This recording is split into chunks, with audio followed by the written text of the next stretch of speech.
បាទ hello hello សួស្តីបាទសួស្តីមិត្តជាងទាំងអស់គ្នាថ្ងៃនេះខ្ញុំមានវីដេអូមួយដើម្បីចែករំលែកដល់មិត្តជាងយើងទាំងអស់គ្នាបាទអំពីការរបៀបដែលយើង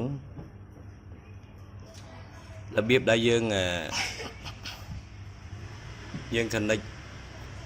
ISP ជាមួយនឹងយើង connect ISP យើង connect ISP ជាមួយនឹង connect ISP ជាមួយនឹង box ណាជាមួយនឹង box មិនថា box S64 នេះឬក៏ box UFI ឬក៏ ECG Tech ទេ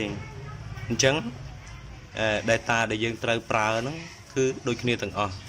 គ្រាន់តែយើងប្រើ box ខុសគ្នាណាប៉ុន្តែតម្រូវការរបស់ box ហ្នឹងគឺដូចគ្នាទាំងអស់បាទតម្រូវការរបស់ box ហ្នឹងទី1គឺយើងត្រូវមានគឺយើងត្រូវផ្សារជើងបាទទី1ខ្ញុំសូមនិយាយពីម៉ាស់មុនគេបាទយើងនិយាយពីម៉ាស់មុនគេបាទអញ្ចឹងនៅលើ box S64 របស់យើងនេះយើងអ្នកប្រើ S64 និងអ្នកដែលបានទិញពីខ្ញុំទៅហ្នឹងគឺខ្ញុំកែជើងឲ្យចេះរបៀបចេះណាបាទខ្ញុំកែឲ្យអញ្ចឹងបាទតម្រូវការដែលយើងត្រូវការផ្សារដើម្បី connect ពីទូរស័ព្ទនេះ connect មក box នេះបាទតម្រូវការរបស់យើងទី1គឺយើងត្រូវផ្សារម៉ាស់ណាបាទហើយផ្សារម៉ាស់ហ្នឹងអញ្ចឹងម៉ាស់របស់យើងហ្នឹងគឺយើងផ្សារកន្លែងណាក៏បានដែរអញ្ចឹងសម្រាប់មិត្តជាងរបស់យើងដែលជួសជុលទូរស័ព្ទគឺយើងស្គាល់ហើយម៉ាស់បាទកន្លែងម៉ាស់គឺកន្លែងនេះក៏ម៉ាស់កន្លែងនេះក៏ម៉ាស់ឲ្យតែកន្លែងសល់ចោលហ្នឹងគឺសិតតែម៉ាស់ទាំងអស់បាទនៅក្នុងភីនអាវខ្លះដូចជាភីនអាវនៅក្នុងmodel នេះអញ្ចឹងគឺគេ model ខ្លះគឺគេអត់បញ្ជាក់ប្រាប់យើងថាយើងម៉ាស់កន្លែងណាដោយសារតែម៉ាស់ហ្នឹងគឺយើងសិតតែយើងស្គាល់ទាំងអស់គ្នាហើយបាទគឺម៉ាស់ហ្នឹងគឺគ្រប់កន្លែងដែលវាសល់ចោលហ្នឹងគឺម៉ាស់ហើយសម្រាប់យើងផ្សារអញ្ចឹងសម្រាប់ភីនអាវខ្លះយើងសើចទៅយើងឃើញមានតែជើង data មាន data 0 CLK និង CMD បាទមានតែ3ហ្នឹងដោយសារគេមិនបាច់ចាំប្រាប់ទេព្រោះម៉ាស់យើងស្គាល់គ្រប់គ្នាយើងផ្សារកន្លែងណាក៏បានបាទតែសម្រាប់មិត្តជាងថ្មីបើសិនជាអាចមើលវីដេអូនេះហើយគឺអាចយល់បាទឥឡូវត្រឡប់មកការងាររបស់យើងវិញបាទអញ្ចឹងយើងត្រូវផ្សារទី1យើងផ្សារម៉ាស់ណាបាទម៉ាស់យើងផ្សារកន្លែងណាក៏បានហើយម៉ាស់ box S64 របស់យើងនេះអាម៉ាស់ eMMC ក៏នៅកន្លែងនេះអាម៉ាស់របស់UFI ក៏នៅកន្លែងនេះបាទឆ្លៀតមកដល់កន្លែងនេះខ្ញុំសូមបញ្ជាក់បញ្យល់បងប្អូនតិចទៀតបាទអញ្ចឹងយើងឃើញ cloud នេះគេដាក់ eMMC ហ៎បាទ eMMC បាទអញ្ចឹង pin out eMMC យើងអាចផ្សារនៅលើនេះណាខ្ញុំផ្សារនៅលើនេះតែដោយសារខ្ញុំកែសម្រួលឲ្យវាស្រួលជាងមុនអញ្ចឹងខ្ញុំបានកែវាយកមកដាក់នេះយើងដោតដូចណាបាទដូចនេះយើងដកដោតpin out ខ្ញុំមានរូបឲ្យហើយដូចជារូបខ្ញុំធ្វើឲ្យហើយបាទដល់ពេល UFS នេះកន្លែងនេះខ្ញុំបានបាំងហើយបាទយើង UFS យើងផ្សារនៅលើនេះណាបាទយើងផ្សារនៅលើនេះកន្លែងនេះមានរូបហើយមានឈ្មោះរបស់គេណាអញ្ចឹង block នេះ block eMMC នេះ block នេះ block UFS បាទអញ្ចឹងថ្ងៃនេះខ្ញុំបញ្យល់អ្នកទាំងអស់គ្នាពីរបៀប connect ISP ពី box ទៅទូរស័ព្ទបាទអញ្ចឹងនៅក្នុងរបៀបដែលយើង connect នេះគឺយើងសំដៅទៅលើប្រភេទ CPU សម្រាប់ទូរស័ព្ទដែលប្រើ CPU Qualcomm CPU MTK និង CPU Spectrum បាទយើងផ្សាររបៀបនេះគឺយើងផ្សារតែ4ជើងឯងយើងផ្សារតែជើង Mac និង Data 0 CLK និង CMD ណាបាទយើងផ្សារតែ4ជើងហ្នឹងឯងសម្រាប់ប្រភេទ CPU ទាំង3នេះណាបាទចំណែក CPU Exynos បាទ CPU Exynos នោះគឺយើងមានរបៀបផ្សារផ្សេងគឺយើងផ្សារច្រើនជើង Exynos បាទយើងត្រូវផ្សារ VCC និង VCC-Q ថែមទៀតដូចបាទប៉ុន្តែដល់ពេលពួកអា3របស់យើងនេះមាន Qualcomm មាន MTK មាន ขวาข้อมี MTK นึง Spectrum คือយើងផ្សារជើង data ហើយនឹងម៉ាស់ដល់ពេលជើងភ្លើងយើងបាច់ផ្សារយើងយក USB មកជំនួសវិញណាបាទយើងយកជើង USB មកជំនួសវិញបាទអញ្ចឹងឥឡូវចំណុចសំខាន់របស់យើងគឺយើងផ្សារម៉ាស់មកទូរស័ព្ទនិងជើង data នោះមាន3គឺមាន CLK CMD និង data 0បាទអញ្ចឹងនៅក្នុងនេះគឺខ្ញុំបានកែឈ្មោះវាខ្ញុំមានរូបឲ្យមើលណាបាទចាំមើលរូបខ្ញុំដាក់រូបឲ្យមើលនៅក្នុងវីដេអូបាទអញ្ចឹងយើងមើលនៅក្នុងនេះមកបាទអញ្ចឹងនេះខ្ញុំផ្សារលុះបាទនេះខ្ញុំផ្សារលុះ3សរសៃទៅជើង data ទាំង3ហ្នឹងគឺមាន CLK data 0និង CMD បាទយើងផ្សារជើង3ហ្នឹងហើយយើងផ្សារម៉ាស់មួយទៀតម៉ាស់យើងផ្សារកន្លែងណាក៏បានដែរណានៅលើ board ហ្នឹងឲ្យតែសល់កន្លែងសល់តនេចេះគឺម៉ាស់ហើយណាបាទអញ្ចឹងឥឡូវយើងចាប់ផ្ដើម connect វាបាទ connect វាគឺយើងខ្ញុំសុំដាក់ដៃនេះតិចបាទ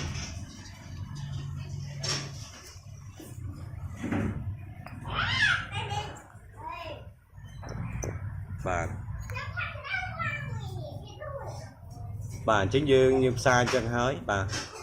យើងផ្សារជើង data ហើយនឹងជើងម៉ាស់របស់យើងហើយបាទអញ្ចឹងយើងយកទូរបស់វានេះទូរបស់វាគឺយើងមានជើងសាកបាទជើងសាកវារបស់វាមកយើងកឹបចូលបាទអូបាទសូមបញ្យល់កន្លែងនេះមួយទៀតបាទសម្រាប់ខ្សែរបស់យើងនេះវារៀងខ្លីពេកចេះបាទខ្សែរបស់យើងវារៀងខ្លីចេះអញ្ចឹងយើងអាចយកតំណប់យកអីតំណប់អីក៏បានដែរយើងយកមកត្រប់វាមកបាទយើងយកតំណប់មកយើងដាក់មកត្រប់វាឲ្យរៀងខ្ពស់តិចមកដើម្បីឲ្យវាដល់ជាមួយនឹងនេះរបស់យើងចេះបាទអញ្ចឹងយើងត្រឡប់វិញចេះមកបាទមើលវាកុំឲ្យដាច់ISP របស់យើងបាទអញ្ចឹង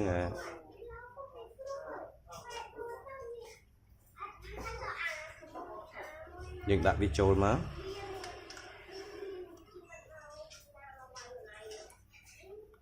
បាទយើងគប់ស្នាប់វាចូលមកបាទយើងសេរីវាទៅម៉េចបាទធ្វើម៉េចឲ្យវាងាយស្រួលឲ្យវាបើសិនជាវារៀងទៀបទៀតយើងរៀងកល់វាឲ្យរៀងខ្ពស់យើងយកឲ្យកល់ពីក្រោមមកដើម្បីឲ្យវាខ្ពស់មកដើម្បីឲ្យវាដល់អញ្ចឹងណាបាទនេះជាបច្ចេកទេសបាទអញ្ចឹងយើងអាច connect វាមកបាទយើងដោតបោកមកបាទយើងដោតបោកមក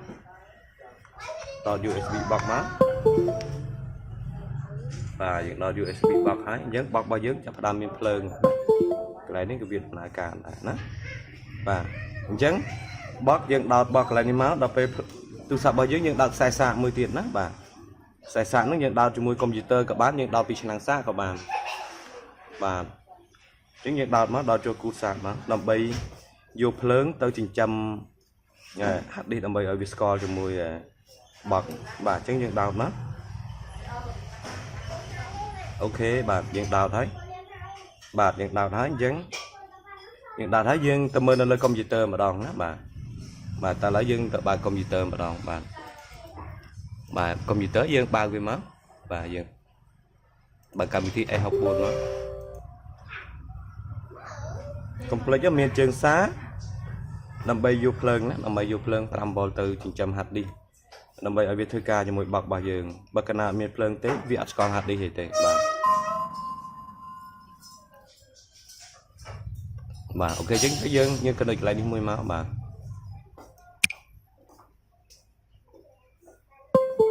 នេះបោករបស់យើងស្គាល់ជាមួយកុំព្យូទ័រយើងមកកន្លែងបន្លោះ eMMC នេះមួយទៀតណាបាទទូរស័ព្ទរបស់យើងប្រភេទ eMMC គឺយើងយកកន្លែង eMMC បើទូរស័ព្ទរបស់យើងប្រភេទ UFS យើងយកកន្លែង UFS ណាបាទ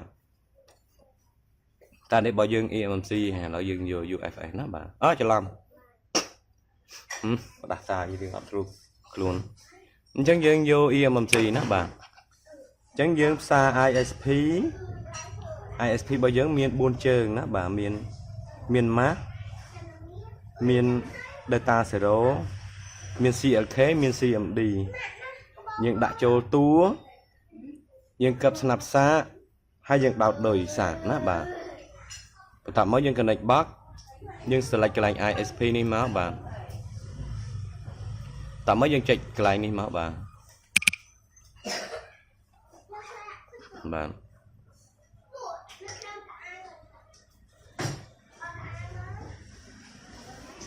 ồ việc score là bạn những việc có dân những bật viên thị trấn bạn những bật viết nhằm bằng và đồng tiền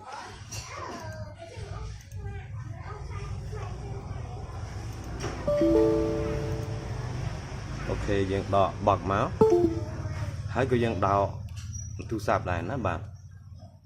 chứng dân đào bình đồng tiền những đào thu sạp nó những đào vì nó những đào 10 năm môn của bạn này nó bạn những đào 10 năm môn của bạn này ok và những đào chảy máu những 3 cam thi một đồng tiền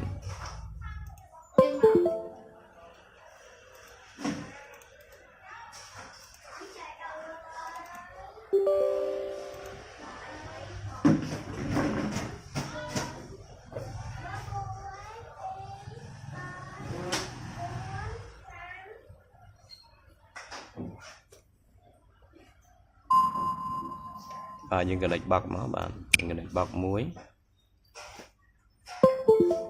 và mùi tiết dân vô EMMC bạn select ISP check cái lại lời đi mà bạn check connect về bạn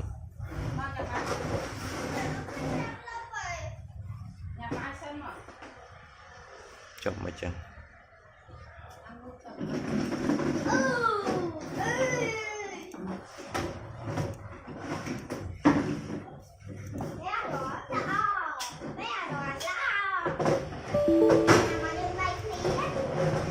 đọc thành má bà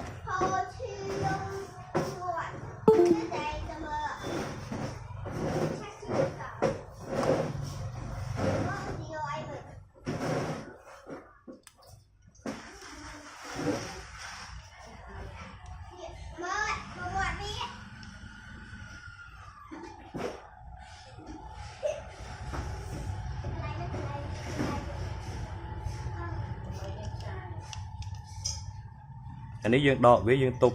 tục này mà dương đỏ cho mà bạn nó bạn đỏ viewing mà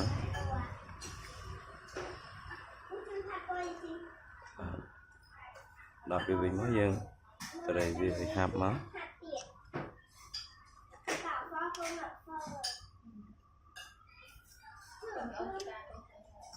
đọt đôi mà bạn những đọt bọc vào dưới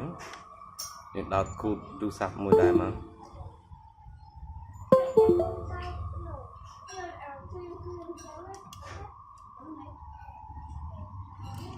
ok dừng đọt bọc mà năng tiết mà những 3 committee mà năng tiết mà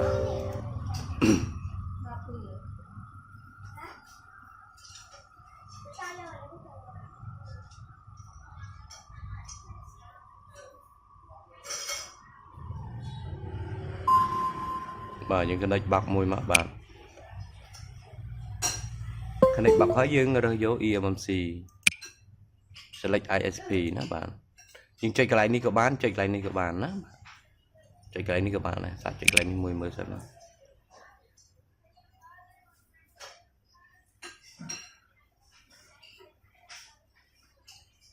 trong dạng mấy chừng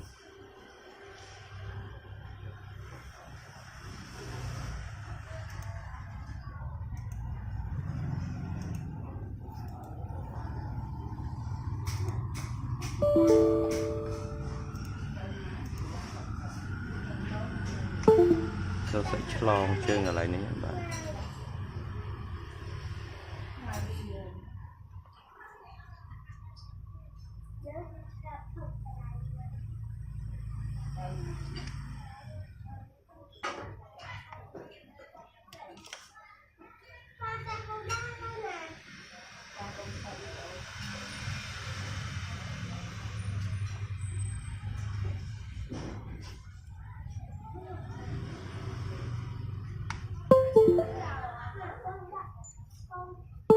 những đòn mà đang tiết mà bạn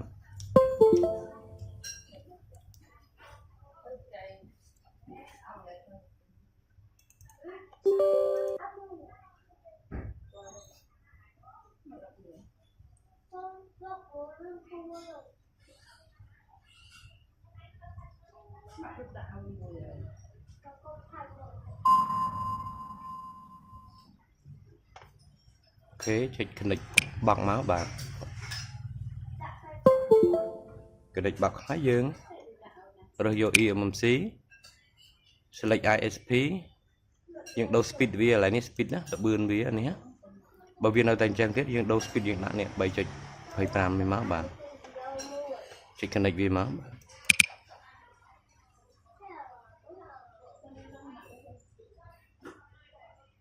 ok bạn những trên trái Viscore đó là bạn trên trái Viscore đó bạn anh ấy bọc nâng tu sát cứ bàn score này nè bạn chẳng đập bên chân hết dương nhưng chẳng reset password rồi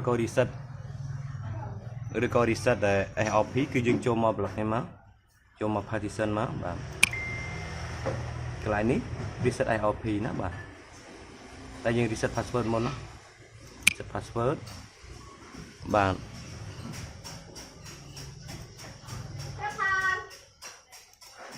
chẳng dương bao dương một phe tu sạp ná dương vô mùi nằng ná bạn ok anh ấy Realme nhưng vô Realme mà các bạn mùi ná các bạn đấy ná bạn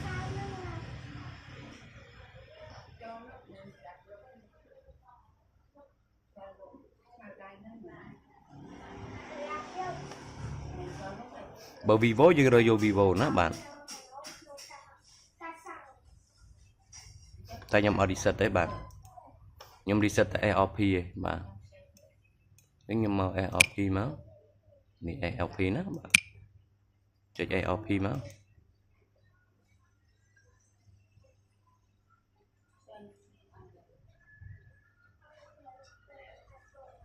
ok bạn